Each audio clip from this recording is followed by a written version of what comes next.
अच्छा, सबसे पहले तो बात ये है, बैंक रिकॉर्ड स्टेटमेंट के अंदर हमारा क्वेश्चन है अक्टूबर नवंबर 1921 का। तो सबसे पहले होता है कि बीआरएस के सवाल में या तो हमें कैश बुक दी होती है और बैंक स्टेटमेंट बना के दी होती है, और वो कहता है कि रिवाइज कैश बुक बनाएं पहले, यानी कैश बुक को करेक्ट करें और फिर बैंक रिकॉन्सिलिएशन स्टेटमेंट भी बनाएं। एक ये मेथड होता है। एक होता है जब आपको स्टेटमेंट फॉर्म में दी होती है बीआरएस बनाएं। इस क्वेश्चन में स्टेटमेंट फॉर्म में दी हुई है, आपको कैश बुक ओरिजिनल और बैंक स्टेटमेंट ओरिजिनल बना के नहीं दी हुई, तो आपने यहाँ पे स्टेटमेंट फॉर्म में बनानी है बीआरएस। बनानी आपने वही है रिवाइज कैश बुक और उसके बाद bank reconciliation statement. Revise cash book क्या होती है? रिवाइज कैश बुक में हम लिखते हैं रिसीट्स और पेमेंट्स। रिसीट्स क्या होती हैं? जो बैंक स्टेटमेंट में क्रेडिट होती हैं और कैश बुक में डेबिट नहीं होती। पेमेंट्स क्या होती हैं? जो बैंक स्टेटमेंट में डेबिट होती हैं लेकिन कैश बुक में क्रेडिट नहीं होती, यानी बैंक हमारे अकाउंट से पैसे काट लेता है लेकिन हमने कैश बुक में क्रेडिट नहीं किया होता। और रिसीट्स क्या होती हैं? कि बैंक हमारे अकाउंट में पैसे जमा करवा देता है लेकिन हमने अभी तक कैश बुक में उसको रिकॉर्ड नहीं किया होता। तो हम जो है वो पहले हम बना लेते हैं जी, क्या रिवाइज कैश बुक बनाते हैं। सबसे पहले हम इसको अपडेटेड कैश बुक भी कह सकते हैं आप, एक ही बात है। ये सिर्फ बैंक कॉलम होता है ओनली, क्योंकि हमारा सिर्फ बैंक का ताल्लुक होता है किससे, सॉरी, सिर्फ कैश बुक के बैंक कॉलम का ताल्लुक होता है बैंक के साथ, बाकी किसी तरह बैंक से होता ही नहीं है। तो अपडेटेड कैश बुक होता है bank column only, cash book का bank column. The balance of the bank statement was 1875 debit. This did not agree with the Jacques cash book balance of 4327 credit. तो cash book का balance जो मैं question में दिया हुआ है वो क्रेडिट बैलेंस है 4327 का।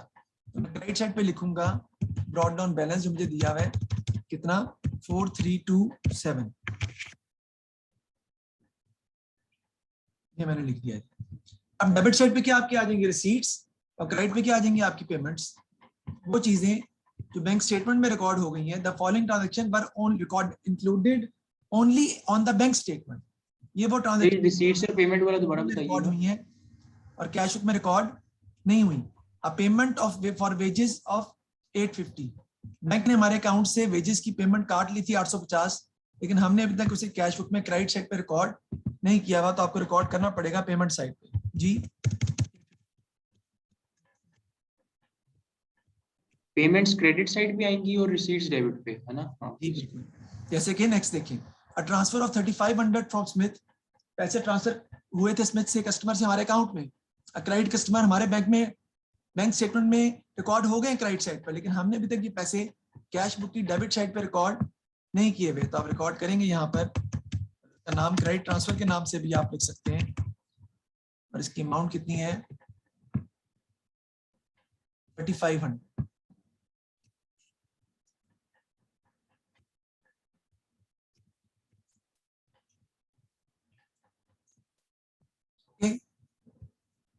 नेक्स्ट देखते हैं जी। अब हम नेक्स्ट आगे जो है वो क्वेश्चन में क्या कहते हैं, साथ साथ को बैंक की भी बनानी पड़ेगी ना, क्योंकि बैंक का मिसिंग है। ये the following transaction were included was included only in the cash book, यानी ये कैश बुक में रिकॉर्ड हुई है लेकिन बैंक स्टेटमेंट में रिकॉर्ड नहीं हुई। A cheque payment to a supplier, ये नॉट प्रेजेंटेड चेक्स हैं, और receipt of 560 from a customer, ये नॉट क्रेडिटेड चेक्स हैं। ये आपके कैश बुक में नहीं आते हैं, ये किसमें आते हैं, बैंक रिकॉन्सिलिएशन स्टेटमेंट में। ये जब बैंक रिकॉन्सिलिएशन स्टेटमेंट हम बनाएंगे तो तब रिकॉर्ड करेंगे।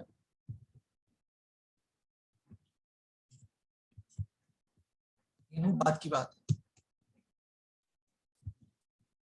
सबसे पहले हम क्या लिखेंगे इसके अंदर, balance as per cash book, जो भी आपका आएगा, क्रेडिट हो सकता है, डेबिट हो सकता है, कुछ भी हो सकता है। हम क्रेडिट लिख लेते हैं फिलहाल, उसके बाद हम देखेंगे कि इसको हम कैसे सॉल्व करते हैं।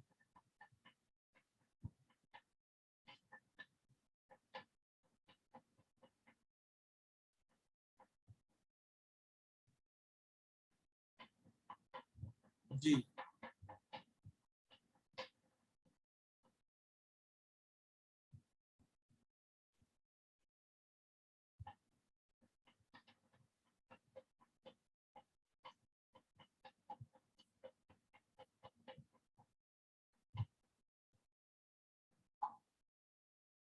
आगे देखते हैं नेक्स्ट। अब हमें कैश बुक का बैलेंस तो पता ही नहीं अभी, वो तो अभी हमने फाइंड करना है। तो बेटा कैश बुक का बैलेंस फाइंड करेंगे, उसके बाद आगे बीआरएस में लिखेंगे ना सारा कुछ जो लिखना चाह रहे हैं आप।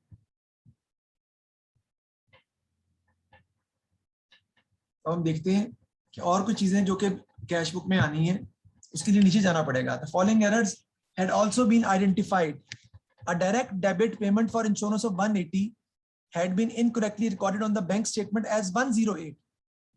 हमने डायरेक्ट डेबिट किया था, यानी कैश बुक में क्रेडिट हो गया है, और बैंक स्टेटमेंट में डेबिट ही होना था, लेकिन बैंक स्टेटमेंट में डेबिट जो है 108 से हुआ है, यानी बैंक स्टेटमेंट में डेबिट कम हुआ है। तो ये भी आपके एनपी ही होंगे, वो चीजें जो कैश बुक में क्रेडिट हुई हैं लेकिन बैंक स्टेटमेंट में डेबिट नहीं हुई। और कितने के एनपी होंगे? 72 से आपको एनपी रिकॉर्ड करने पड़ेंगे। आपके एनपी होंगे लेकिन कितने से? 72 से, क्योंकि इसका इफेक्ट वही बन रहा है। ऐसे भाई एक चीज कैश बुक में क्रेडिट हुई है 180 से, लेकिन बैंक स्टेटमेंट में डेबिट कितने से हुई है? 108 से। इसका मतलब है आपने बैंक स्टेटमेंट को 72 कम डेबिट किया है, तो आपको और डेबिट करना पड़ेगा। गलती किसकी है? बैंक की। तो ये एनपी के नाम से, नॉट प्रेजेंटेड चेक्स के नाम से 72 बैंक स्टेटमेंट में जाएंगे। Standing order for electricity for 175 had been incorrectly recorded in the cash book as 275। Standing order कहाँ लिखते हैं हम? पेमेंट साइड पे लिखते हैं। स्टैंडिंग ऑर्डर क्रेडिट साइड होती है, आपने पेमेंट साइड पे लिखना था, लेकिन आपने पेमेंट साइड पे लिखा कितना? आपने पेमेंट साइड पर लिख दिया 2। हम डेबिट साइड पे 100 लिख देंगे ना। डेबिट साइड पे 100 लिखना पड़ेगा, क्योंकि स्टैंडिंग ऑर्डर आपने क्या कर दिए?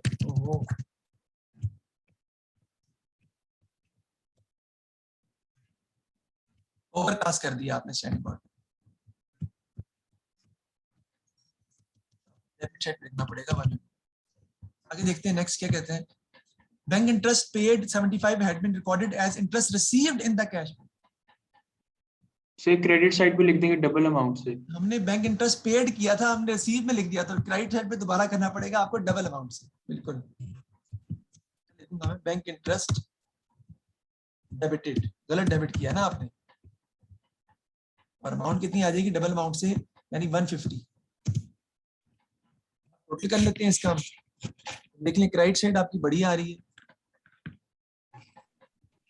माइनस कर टोटल 5327 आ रही है क्रेडिट साइड। ये क्या आ रही है जी? 5327 5327। ये भी आपकी आ जाएगी 5327। कैरी डाउन कितना आ जाएगा जी?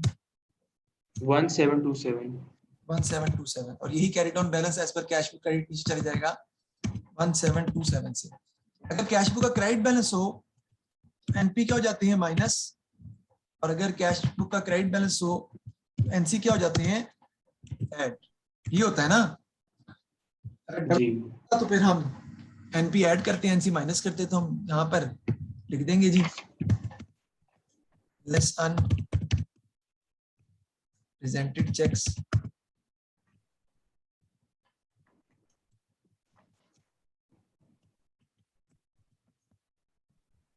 And uncredited checks.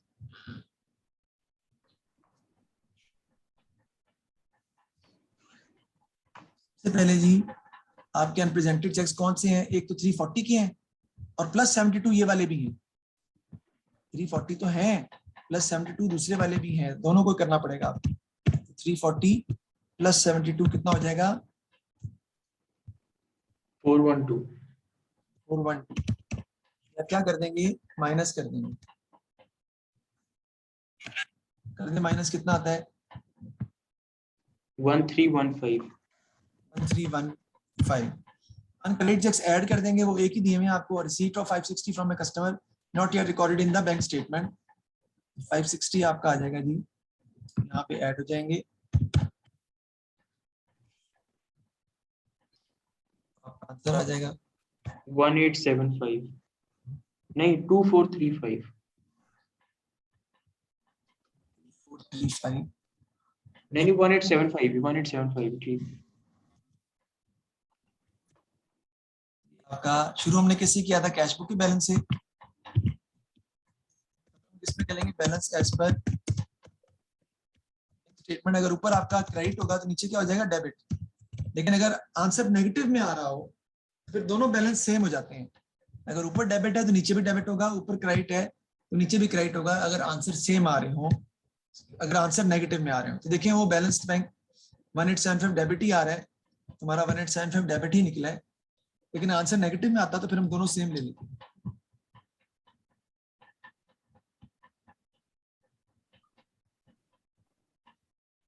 Okay ji sir, ठीक हो। ठीक हो गया जी। तो ये हमने बीआरएस का क्वेश्चन भी कर लिया है। अब आप बीआरएस से क्वेश्चन घर में कर सकते हैं। मैंने सबसे मुश्किल वाला थोड़ा टफ है ये करवाया था, इससे पिछले वाला आप पहले कीजिएगा, उसके जी ठीक। बाद आप ना पेपर का कर लीजिएगा सवाल। मैं दिखाता हूँ आपको, तस्वीर देता हूँ, ठहरो वेट करो।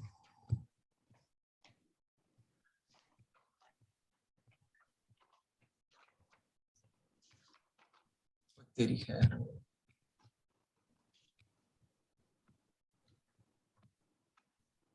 इसकी पिक्चर ले लो। एक तो आपने वैसे करना है ना, एक ये सवाल है, इसकी पिक्चर ले लें ताकि ये आप जो है ना वो आसानी से है वो कर सकें। ठीक है सर, ले लिए पिक्चर। आगे बीआरएस भी बनानी है ना दोनों की। अच्छा सही, नीचे कर में देना। नहीं, इसलिए मैंने इसकी तस्वीर दी। ये भी आया है अक्टूबर नवंबर 2023 में आया सवाल ये, ठीक है। अच्छा 15 नंबर का सवाल पूरा बीआरएस का दे दिया था उसने। सही, ऊपर वाली मैं ले लिया, नीचे करिएगा वो। नीचे तो बीआरएस का वो भी बताया था ना कि बनानी है आपने, बस अच्छा ठीक। तो पूरा वही है ना सवाल, तो ये ठीक हो गया सर, ठीक हो गया। इसमें अगर मैं जनरली थोड़ा सा आइडिया दूं आपको हल्का सा ऐसे ही, जी सर। पहले क्या करेंगे हम हमजा, हम देखेंगे जो कैश बुक में क्रेडिट साइड पे दी हुई है रिसीट्स होती है ना, वो जो बैंक स्टेटमेंट की क्रेडिट पर दी हुई है और कैश बुक डेबिट पे नहीं दी हुई। और ये भी तस्वीर लेनी थी यार, सॉरी क्या जाए करें।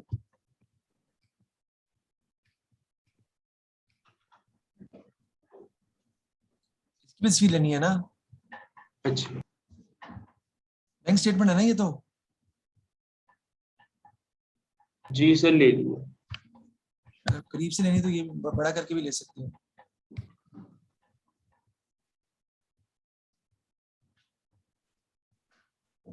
जी सर, ले ली। अब देखते हैं वो चीजें जो अक्टूबर नवंबर 2023 का सवाल था, वो चीजें जो बैंक स्टेटमेंट में क्रेडिट हुई हैं लेकिन कैश बुक में डेबिट नहीं हुई, वही होती है ना रिसीट्स, वो आपको लिखनी पड़ेंगी। देखते हैं चल, 927 यहाँ क्रेडिट पे है, 927.4 वहां डेबिट पे है, लिखा हुआ है डेबिट पे।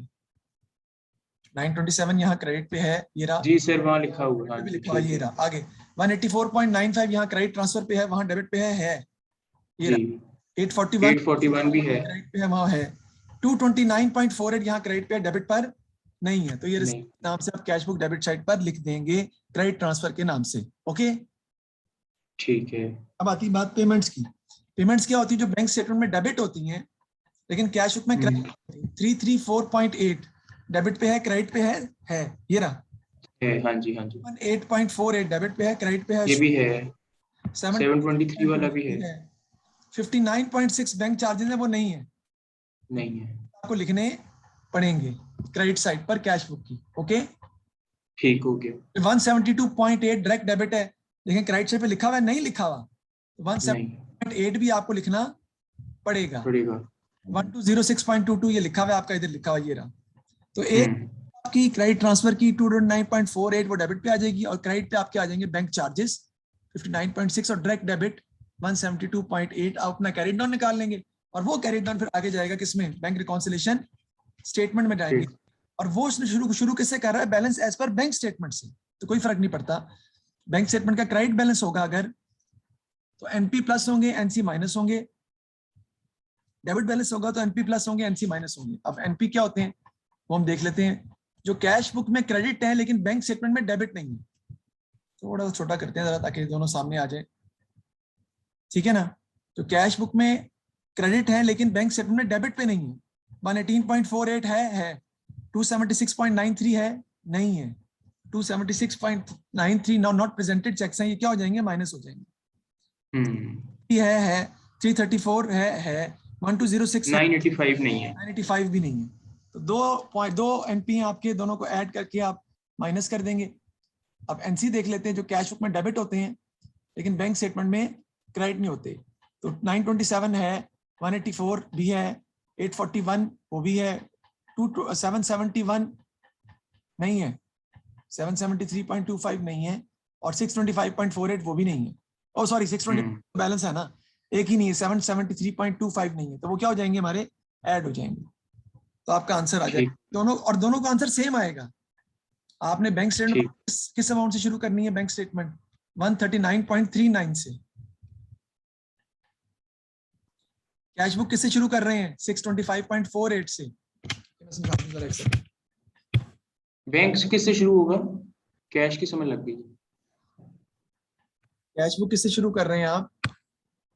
625.48 क्लोजिंग से। ओके जी। इसी तरह बैंक किससे शुरू करनी है आपने? वो भी क्लोजिंग से। बैलेंस ऑफ बैंक स्टेटमेंट शुरू किससे करना है? क्लोजिंग से। किसकी क्लोजिंग से? बैंक की क्लोजिंग कितनी है? 139.39। तो डेबिट है तो एनपी प्लस होंगे, एनसी माइनस होंगे।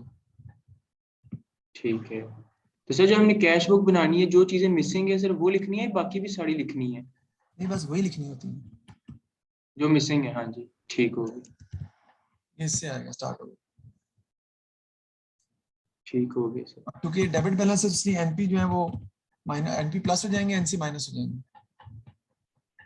ठीक हो गया। ये भी कर लो ताकि प्रैक्टिस हो जाए आपकी। ठीक है सर। कंप्लीट हो गया है जो हमने जहां तक करना था। ठीक हो गया। इस सवाल को भी कर लो, और इससे अगला सवाल जो है वो भी कर लेना, ये वाला।